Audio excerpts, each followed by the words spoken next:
মুহাম্মাদুর রাসূলুল্লাহ সাল্লাল্লাহু আলাইহি ওয়াসাল্লাম। শহীদদের সর্বোচ্চ আত্মার মাগফিরাত কামনা করছি, যারা পৃথিবীর শুরু লগ্ন থেকে আজকের এই পর্যন্ত ইসলামের জন্য, কোরআনের জন্য তাদের বুকের তাদের রক্তকে বিলীন করে দিয়ে আল্লাহর জমিনে আল্লাহর দ্বীনকে বাস্তবায়ন করার চেষ্টা করেছেন। মহান আল্লাহ রাব্বুল আলামিন যেন তাদের সকলকে জান্নাতের সুস্থ মাকাম জান্নাতুল ফেরদাউস নসিব করে দিন। আমিন। বিশেষ করে ফিলিস্তিনের যে মুসলমান এখনো পর্যন্ত নির্যাতিত হচ্ছে, আল্লাহ সুবহানাহু ওয়া তাআলা আমরা তার কাছে ফরিয়াদ করি, তিনি যেন তাদের উপরে খাস রহমত বর্ষিত করেন, সাহায্য প্রদান করে। সেগুলো আমিন। সম্মানিত মুসলিম, আল্লাহ সুবহানাহু ওয়া তাআলা আমাদেরকে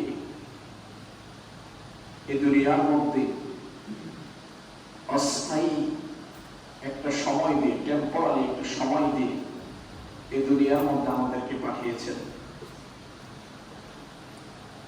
এই সময়টা অর্থাৎ এই সময়ের ভিতরে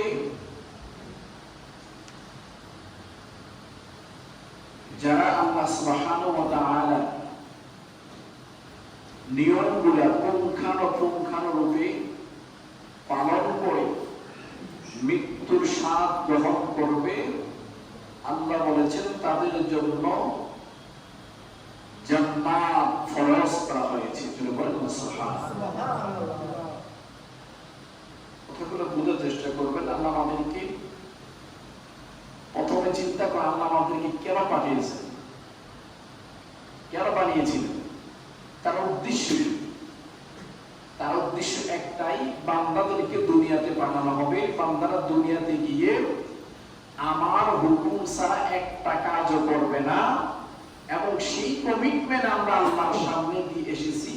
আল্লাহ বলেছেন কমিটমেন্টের বাইরে যারা যাবে তাদের জন্য জাহান্নাম, কমিটমেন্টের ভিতরে যারা থাকবে তাদের জন্য আমি আল্লাহ জান্নাত নির্ধারণ করেছি।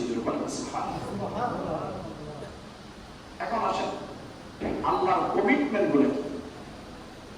আল্লাহর কমিটমেন্ট গুলো হচ্ছে যে কমিটমেন্ট গুলা, যে ওয়াদা গুলা আমরা আল্লাহর সামনে করে এসেছিলাম।